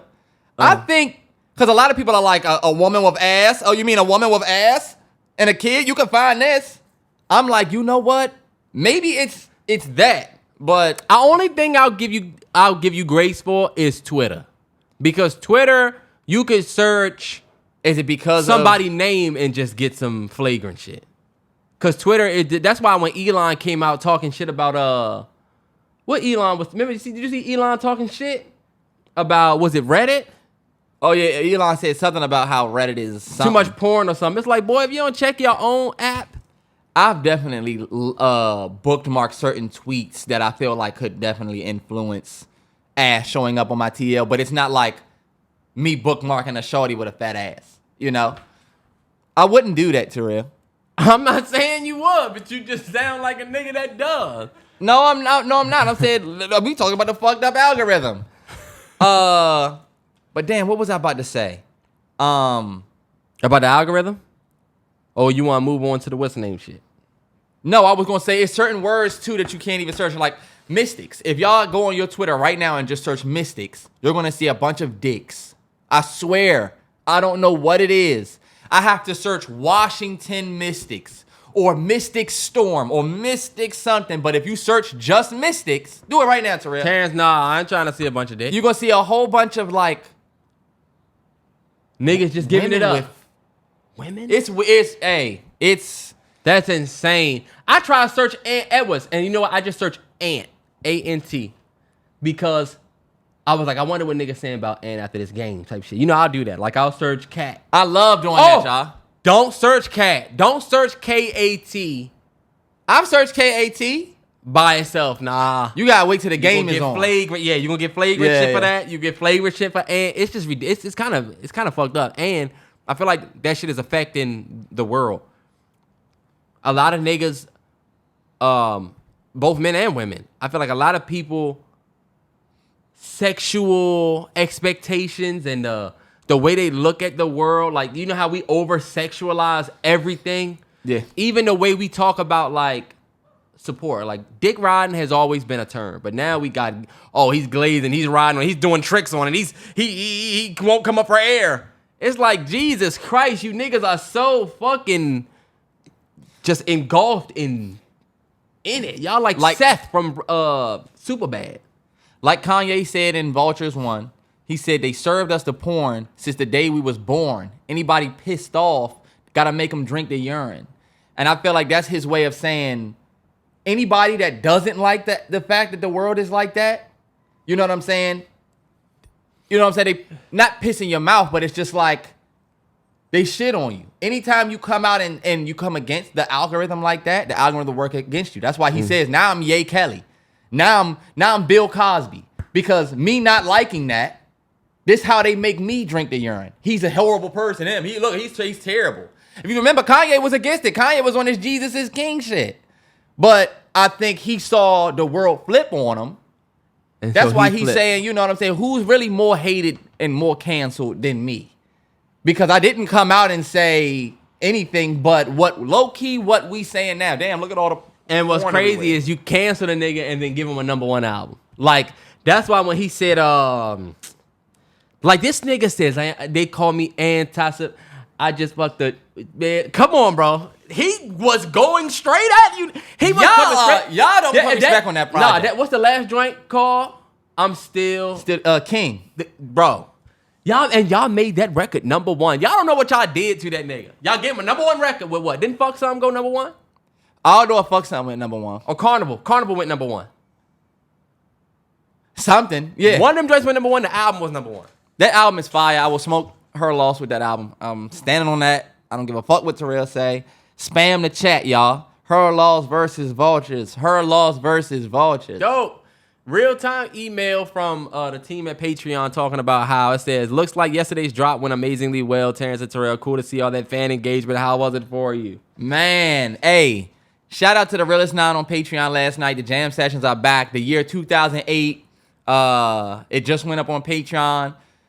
If you have watched the jam sessions before, that you know the vibes that come with it. But man, with the new setup, the way it sounds, the editing, it was just nothing but... I feel like that was so fun. It was amazing. I watched that shit standing up in my bathroom, just with everybody on my phone. Yeah. And what we talking about is, if you don't already know, Patreon has a new feature called Drops. That's basically kind of like YouTube Premiere, where people can live chat while the video is premiering. It's a countdown for the video. It was so dope. Like it was so dope. We had we hit 1,000 motherfuckers in that joint. That was great. It was just a great thing. And you know what I think? Another thing that caught me off guard is, I don't know if you noticed, you could only look at it on your phone or on a tablet. Yes. We were trying to watch on a computer, and we said, hold up, where is it? I was going to ask you if they had a Patreon desktop app, because it said join the app. Join the app, join yeah. the app. Mm-hmm. So But I it don't is like think an they only have it. mobile thing. It's funny because the chat was glitching. You had to hit the down button to keep the chat No, going. that's the one thing I don't like. They got things to work on. They gotta work but on it. And we'll tell them that for sure. You know what I'm Yeah. saying? Because it was great, but we definitely got some feedback. But if you was there for that, I think like that was historic. That was historic. And I'm not going to say anything, but just know that's something that we want to keep going and have y'all be a part of more often. From 2008 all the way to this current year. Yep. I Other think, shit we drop. I want to see how my AOT reactions kind of work with a drop. yeah, where At everybody one point can, where people can comment in real time, because people be commenting like, yo, you know what I'm saying? Yeah. And they need to do it like how Smack got it. Smack got it to where, shout out Smack URL, but on the app, the one thing I fuck with about the app is, oh, you see the comments and as they on were Rap posted. Grid.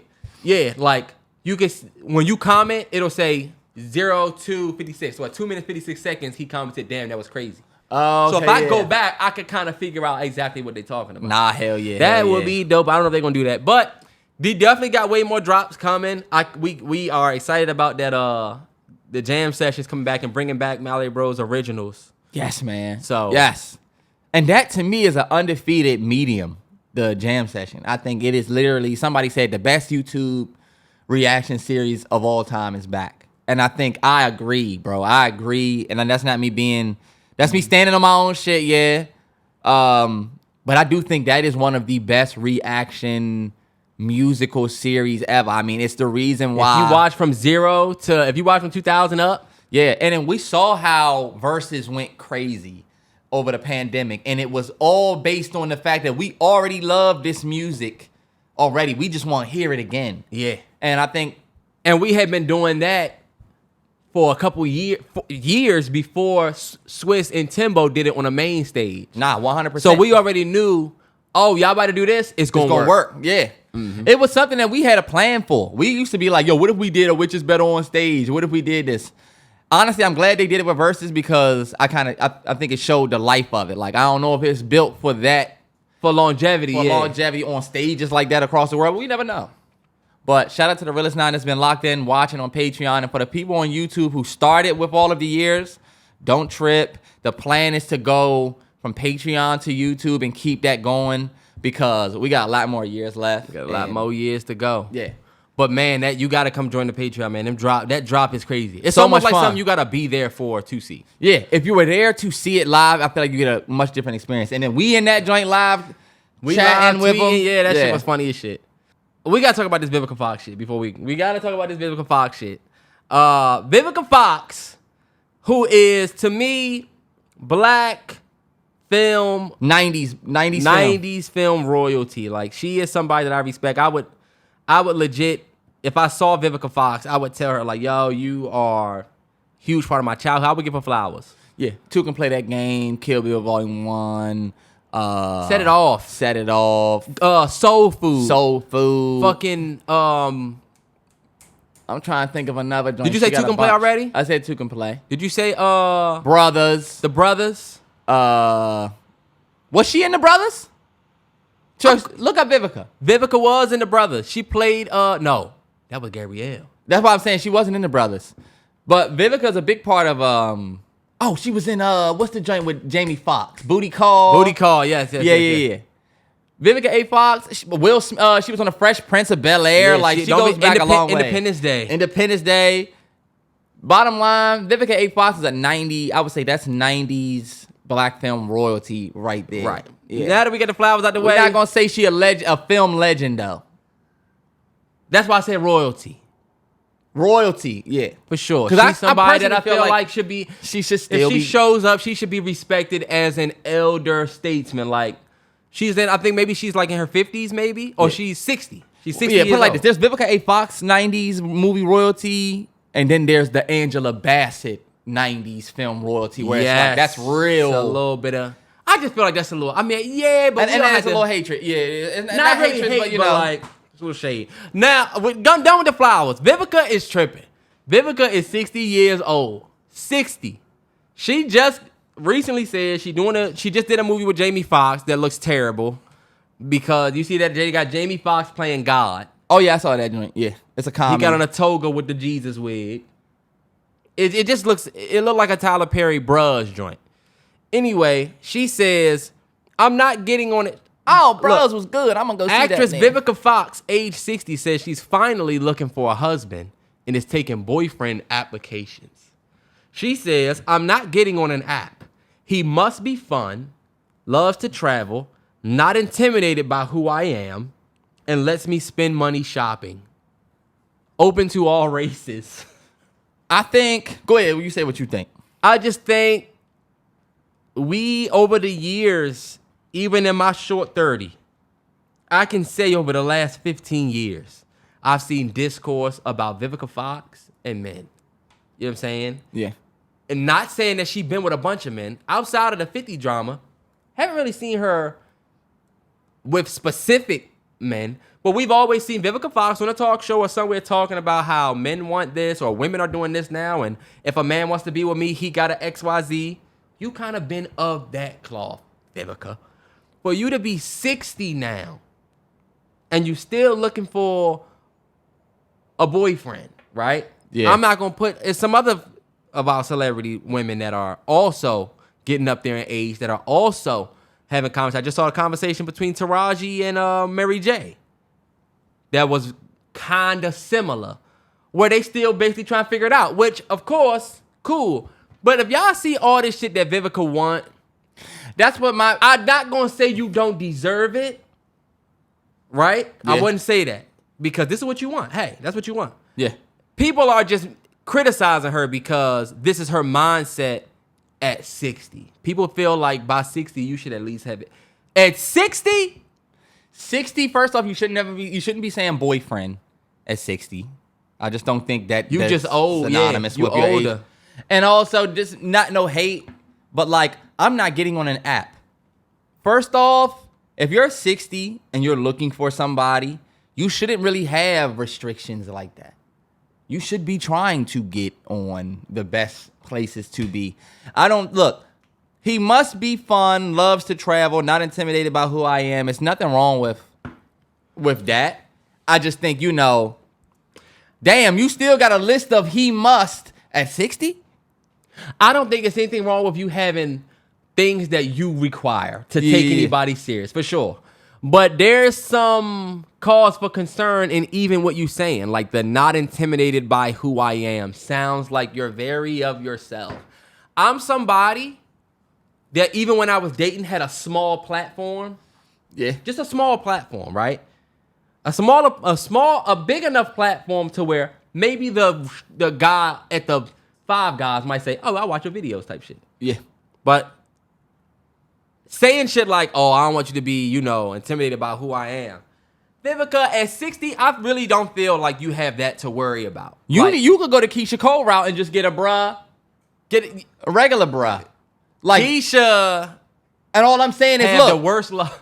All I'm gonna say is, and there's no shade to Keisha Cole, but like, if Keisha Cole played he gotta be this, he gotta be that, she might not have been in the relationships that she's been in. Not saying that she's been in perfect relationships, but we've seen Keisha Cole talk to somebody that might not be whatever. We thought she had it done when she got with, what's my man name from the what's the dude she got with? She was with a younger dude before. Booby Gibson. Oh, she was with him. She dated the other younger dude after Booby. Yeah. But anyway, I just think Vivica Fox, like with the whole, he must not be intimidated by who I am, and I need to be able to spend his money. I'll ask you this. Is that so far off with where we are going in the world? I don't think that she is. I think the only difference between her right here and the women of today is her age. It is, but I think it tells the story of how I think some of the discourse on the TLs and the TikToks and the Reels and the podcasts have kind of gone far. And Vivica is an example of what could be to come if people continue to adopt that narrative. Yeah. Because I think as black folks, specifically, we stronger together. We should be looking for people that are trying to progress their lives. I can understand you not wanting a somebody that ain't got nothing going on. You don't want a girl you don't want the broke girl. You don't want the guy that's sleeping on the couch. But at the same time, sometimes we expect so much from each other because we look up to celebrity couples, or we watch the drug dealer's girlfriend be able to, he just cash out her $3,000 a day. And I feel like a lot of that stuff over the years has now, women are at a point where they don't want to, they have certain expectations, and we use the term not settling for a lot of shit. But back in the day, not settling was, I ain't about to just settle for anybody.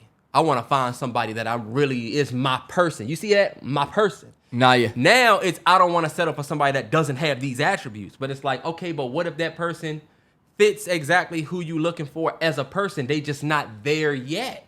Yeah. And I feel like we shutting the door on a lot of these people. Then you get into age 60, you're going to be looking back like, damn, maybe I should have gave, her or him a shot, depending on who you are. And that's funny. That's been on the TL for a long time. You waited until you was older to started to humble yourself. But honestly, y'all, low-key, that's just, it's fucked up, but that's low-key how the game goes. When you're young, you want the fast sports car. You get older, you want heated seats. You want something comfy for kids. You do. So I do think, if she were to be out here wanting this same thing that she wanted when she was in her 20s, that would look worse.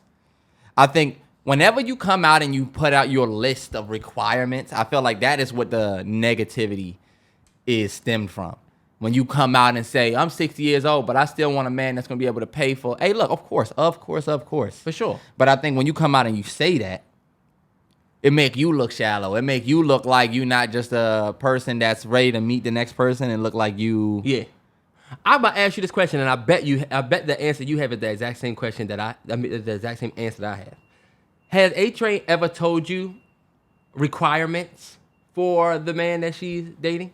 Like, have she ever sat down and said, I need a man that, if you're going to date me, you got to have X, Y, and Z? No. I will say her energy reflected what she wanted, and it wasn't, I ain't have to be told. I 100% agree with you. Yeah. Like, he never told me, like, you gotta do this or do that. I just felt energy. It was certain times where, and I was trying to like, my girl would tell you when we got together, this motherfucker was trying to act like he was trying to pay for everything. Cause I was, me, I'm like the pay for your nails, pay for your hair type. Yeah. That's what we do as men. But it was the first time I got with somebody that do their own hair and do their own nails. So she was on some, I don't even really need you for that. Yeah. And that was a point where I was like, okay, she in this for who I am. Yeah.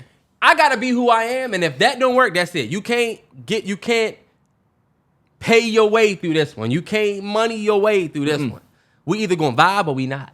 And I think sometimes, fellas and ladies, this is just a good dating lesson out there. You want a woman that's gonna let you man. Let me man. I don't give a fuck if you got your own money. I'm paying for it. Or I don't give a fuck if, and this is like the me and A-Train battle when we first met. Like, I'm not gonna run to the door to open your door. Feel me? If you just gonna walk up to the door, open it, I'm gonna walk in right behind you. I'm not gonna say, really? You don't let me open the door? I'm not gonna do that. However, it is something that I want to do. So for the ladies that's watching this, or the fellas, there's nothing, I mean, like, I'm not saying run in front of your girl to open the door. More so than I'm saying, if that's the type of man you want to be, like, Terrell, you wanted to pay for G at a certain point where she could pay for herself. There was a point where you had to tell her, yo, let me pay. It's cool. I'm not going to hold it against you. I'm not going to say, but I just paid for this, so you should be topping me right now. You're not going to do the wild shit like that, but that's what niggas do. You just said it. That's the thing that be keeping people from trying to just let you do shit, because niggas will try to use shit against. I just paid for you to get, you know what I'm saying? Especially in the beginning. Open your door, you won't say thank you? It's just crazy, like I'm doing everything. Because you know what? Niggas don't be authentic, bro. Niggas be doing everything they can to get pussy. something. Yeah. They gonna open every door, say everything right, may even wait to the second, third date, and then show who they really are. That's why you gotta be careful. Yeah, fellas, in the beginning, it's not so important for you to be. Terrance, you 100% have talked to a chick, didn't hit the first time, but you start playing the long game. What you mean? Meaning you talked to a girl, you might even went on a date with her, didn't kiss her, touch her, nothing. Yeah. Y'all just went on a date, she went home, and then y'all linked back up. You might have hit on the third time. Yeah. Niggas play the long game. Niggas definitely play the long game. They a cool ass nigga until they hit. Next thing you know, they wake up and say, I don't smell no food cooking. Like, oh, this nigga never expected me to cook before. That's so random. I'm just saying, men be wanting certain men shit. Look, I use this analogy all the time. Like, I just watched Shrek, and I feel like it's a lot of us who, fellas, a lot of you are like Lord Farquaad from Shrek. And I'm not trying to sound like a nerd, but dead ass. I think when you think about Lord Farquaad and Shrek, he was a king, but he couldn't really be a real king yet until he got a queen. A queen, yeah. Because a king is not a king without a queen, basically. Uh-huh. So he's on a search for, the movie is him looking for a queen. And he's sitting in his bed and he's talking to the mirror, and he ain't doing nothing but scrolling through the queens that he wants, right? And he has to go and save all of these women. He has to go out and get these women, but he don't. He's just sitting there admiring. He's scrolling on his what's the name, saying, mirror on the wall, show me my bride. Yeah. And I feel like, you know, a lot of us are doing the same thing where we expect to be a king in the beginning. And I think, you know, that's the wrong way to look at it. Like I was just saying, you don't have to be so much of a man. I don't got to open her door. If she wants to open her own door, I don't got to open her door in the beginning to show her the type of man that I am. Mm-hmm. I don't have to do that in the beginning. And I think, you know, you could also be dealing with a Fiona. Like I feel like, you know, the Vivica Fox situation. I think it's like we talked about. Your list, and if you think about Fiona and Shrek, she already was told what was supposed to happen for her life. A man's supposed to come and rescue me. He's supposed to slay a dragon, and he's supposed to kiss me, and that kiss is going to be our love locking bond forever. He is going to turn me into a woman. And it's important. It's a funny message because she didn't really even give a fuck who it was. She only cared about the story going how she was told. You know? Nah, yeah, an ogre went flying through your roof. And you still like, things are supposed to be going this way. You need to take your helmet off and kiss me. And Shrek was like, whoa, that's not me. Like, that's not my vibe. I was sent here, but whatever. And they start having friction because of that. You know what I'm saying? EOD, when the lights go off, she's a fucking ogre herself. Like, when the sun goes down, all of the beauty, all of the bullshit, all of that comes off, and you are exactly what came flying through your window. But you're too good for it because you've been sold a story of how shit's supposed to go. You got a motherfucking cotton candy, you got the cotton candy spider web. I was telling Terrell, when we first knew Fiona was on nut shit, is when she blew the bird up, and then she cooking the bird eggs for Shrek in the morning. And you're with Shrek and a talking donkey. Y'all ever realized that all of the humans was like, oh my God, he can talk. Yeah. Fiona didn't give a fuck. Fiona was like, donkey. She confiding with donkey about her relationship status. You know what I'm saying? So the analogy that's used there is you got a lot of Lord Farquaads looking for Fionas. You got a lot of Fionas looking for a Shrek or for a story to be given to them. And then you got people who are like Shrek who are true to themselves but don't think they're good enough. Think how Shrek used to be like, okay, yeah, I'm an ogre. Like, people are afraid of me. So stay away. You should be scared of me. Once he finally met Shorty who kind of vibed with him, if you go back and watch Shrek, just watch how he start like saying, yo, like, Yo, I make a mean weed rat stew. Fuck? What the fuck? Niggas opening up. You know what I'm saying? He did. He started opening up. And what's crazy is when he heard Fiona talking about herself and the things that she didn't like about herself. Who he would said, want to be with an ogre? You know what? Yeah. You right. Who would want to be with me? Let me tell you, that movie, bro. It's one of the best movies of all time. That movie came out when we was young. 02. Like, that's one of the best movies of all time.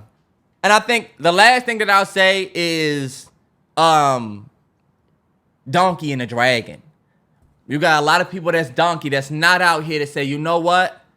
They might look at me as a way, but the charisma and the charm that I got inside of me, I could slay the dragon. I could slay the dragon. You hate the nigga, you say, damn, how did he get shorty? It's because he wasn't scared of her. He ain't run when he saw the flames. You feel me? He didn't run. He was not scared. When he got backed into a corner, he didn't cower. And a lot of these bad joints out here, they're going to back you into a corner. And guess what? You either run like a bitch or you say, damn, you know what? I'm not scared of you. Hey, look. That movie is definitely, that movie is 100%, has so many messages in it. So you pick who you want to be. You pick who you want to be. But you need to first, maybe that mirror, the difference between you and Lord Farquaad, bruh, that mirror can't talk. You feel me? It's just you. The mirror was looking at Lord Farquaad like, there's some stimulation. I want her. Yeah. Okay. Physically, he couldn't measure up to. It's a little thing that happens at night. Remember, they pushed him away. Yeah. But anyway, I think, that's fire, man. I feel like people needed that. True to self. Do you have a movie suggestion of the week? My movie suggestion of the week is going to be on Netflix. It's called Unthinkable. Samuel L. Jackson. Terrell, who else is in that? Unthinkable. Samuel Jackson was the interrogator. Interrogator. And he's the number one. My family's here. Remember they came to his house? Why are you here? My family. You just watched it? Oh, it's on Netflix? It's on Netflix. Bro, that movie is insane. If you want a good movie to watch that movie. That movie is Samuel insane. Jackson is an absolute nut in that movie. I'm sorry. He has an absolute nut in that movie. Yeah, he does a great job of being an absolute maniac. It's not really, I mean, there's some other people in the movie, of course, that people may not know for sure. Carrie-Anne Moss. Carrie-Anne Moss is in it. Then you got my boy Stephen Root, and I love Stephen Root. But and Michael Sheen. Yeah, that's a good movie. It's a good movie. Hold on, wait. Ross, the girl. That's what's her name from Matrix, right? Yes. Yeah. That's what's her name? Trinity. No, not Trinity. Trinity. Or was that Jada's name? Trinity from the Matrix. Yes. What was Jada's name in the Matrix? Do y'all remember that Matrix video game PS2? Yes. Oh my God, that joint was fire. Of course. H-Train, y'all ain't played that Matrix game? Jada was Niobe. Kyle probably got it. H-Train ass ain't even playing. She just in there like, yeah, I played it. Imagine your brother playing and you're just like, okay, I'll just wait for my turn And it never happened. Okay, Yeah, you know, we wasn't letting them get away. That was fucked up. Me and Terrell grew up such a fuckboy life. One player games was hell. I had to watch this nigga Terrell do mission 1 and 2. Then I'm on mission 3 trying to catch up. Hey, you're right. Exactly. The worst. Anyway, my movie suggestion of the week is going to be Money Talks 1997. It's on Tubi for free. Tubi. You should be able to get Money Talks. I don't fuck with it. I don't fuck with Tubi, but that's where you can watch Money Talks 1997. Shout out to Tubi. That's not bad. Tubi's not what they try to make, y'all. Tubi's actually dope. Charlie Sheen, Chris Tucker, 1997 classic.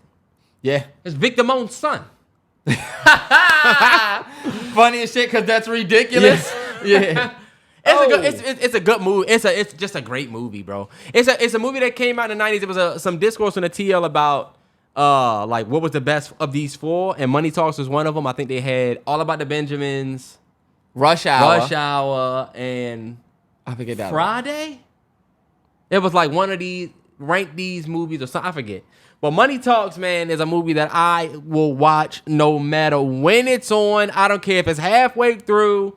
If the joint starts with the my first, my last, my everything, yeah. The Barry White. Oh, people don't realize the having Chris Tucker singing that is the chess move that they don't use in film anymore for some reason. And you know we have abandoned the use of real music in film. Yeah, like so much music that has come out over the last 10, 15 years You don't hear it in It's music. not in music. It's always changed for scoring. Like, we're going to use it for the trailer, but it's going to be like a version of it. Yeah.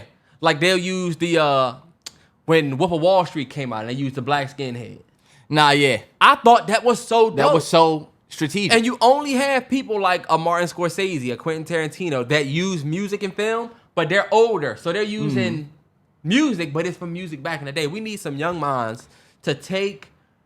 I would love to watch a film where a nigga is sitting in the room like Jody, where Jody was putting together the model cars, and then he was riding a bike, but we hear that future something. Yeah. We don't trust you, that hate written all over you. We start the film with a nigga, but we using music that we, you know what I'm saying? We use music but that we... use it in the art. They don't do that no more. It's very, like I told Troy, I hate the way that music is used. I've always said this, music is not wallpaper. Music is not a part of the art direction. But a majority of filmmakers use it in that way. Oh, we in New York? So here comes the Alicia Keys in New York. Who gives a fuck? Nah, yeah. Oh, y'all use this song because they're in New York. Like, the music is always, you know, synonymous with the environment and not with the character. Yep. And I think that's the difference between QT or Martin Scorsese and some of these newer guys. Like if you watch Jackie Brown, right before Ordell kills right before Beaumont. or after he kills Beaumont, what's the song that's playing? What's the song? Damn, what's that the is song a that's crazy playing? question. When he start the car, is it Strawberry Letter 23? Yes. No, no, no, no, no, no, no. Ooh, ooh, ooh. Yeah. You know what I'm saying? This song is synonymous with the character. This is what Ordell would play. I'm playing that when I get in the car. You know what I'm saying? Uh-huh. Even afterwards with when he plays the Tennessee Stud. Yep, Right? Yep. There's reasons why songs were picked. Oh, I'm a long time woman. That's Pam Grier. Yeah. That's Pam Grier's song. We not just gonna use a powerful woman song. We gonna use songs that are synonymous with the character. Nah, That's yeah. why, you know, music lived as long as it did. Think about Kill Bill Volume 1, where you had Oren Ishii coming down to that dun dun dun. Yeah, exactly. Like he created Django. This is slavery. They on horse and carriage, but you got that Rick Ross. I need 100 black coffins. Black coffins for Niggas- 100 dead men. Yes. Niggas didn't get why he used that way. And people say, well, why is he using rap if it's his slavery time? It's because you're not using it that way. Because he's not using That don't music matter. as the wallpaper. He's not using music as the wallpaper of a plantation. The music is synonymous with the character. And I'm telling y'all, we giving y'all a fucking gem that I swear, take the advice. Take it. Or maybe we should do it. We gonna be them niggas that talk about this shit until we 50. We have to make a movie. I'm gonna kill you niggas till I'm 50 years old. Shout out Philly niggas. But that's gonna wrap it up for 203. Let me get the whistle name. You got any sayonaras that you wanna? All I'm gonna say, man. y'all, is the hot weather is out. That means pollen's out. That means weather change. I was telling A-Train, it's been a minute with the pools open. What? Yeah. Trash Wednesday is nigga. A-Train's birthday.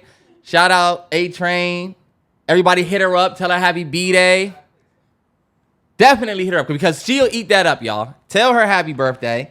Make her feel special. Happy birthday to the train. Yes, sir. If you're getting this on Wednesday or you seeing this on Wednesday, it is the A-Train's birthday. Big 2-9. You don't got to do the math. I'll do the math for you. It's a reason me and that one is linked like that. But yeah. And I'll just say, it's getting ready to be June. We got a crazy month of TV coming. Yeah, That's we do. all I'm gonna say. Yeah, we do House of Drag. Yes. Back. The Bears. Yeah. The boys.